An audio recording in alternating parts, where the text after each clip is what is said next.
I think a bit the secret is in the name of the office. Renzo Piano at the time, when he founded the office, together with his partners at the time, they decided that the name of the office would be Renzo Piano Building Workshop, and the notion of workshop is, I would say, key. Today's conversation is about how the method is manifested in the interior expression of the practice's buildings. But I'd be curious, how would you describe this magical, mysterious? Yeah, well, I wouldn't say it's magical, no? It's quite grounded, but I think a bit the secret is in the name of the office. Renzo Piano at the time, when he founded the office, together with his partners at the time, they decided that the name of the office would be Renzo Piano Building Workshop, and the notion of workshop is, I would say, key in this, because the workshop, you can understand it as a physical place.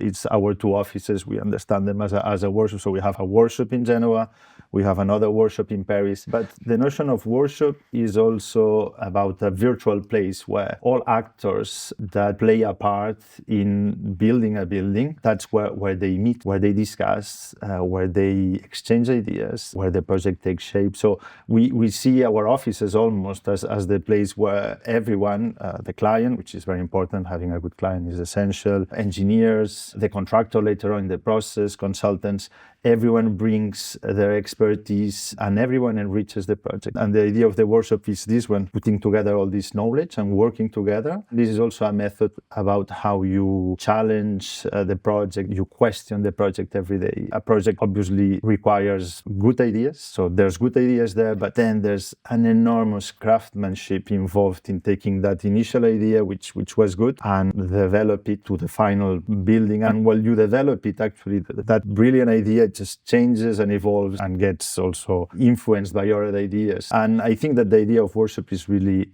working patiently, piece by piece, and crafting the building from the very beginning until the very end, when the construction is finished. Model making is a big part of the workshop as well. Model making is a big part of the workshop, but we really like making models, but we like all kinds of tools. And we use all the tools in the same way in this workshop strategy. The models are pretty important. They give you that physical sense of the project. We make models, we remake the models, and we make the project evolve with this. But we also use, for instance, 3D images in the same way, as a way to question the project, to find the atmosphere of the project. All the tools in this iterative process of trial and error, and that's what makes the project evolve and grow rich.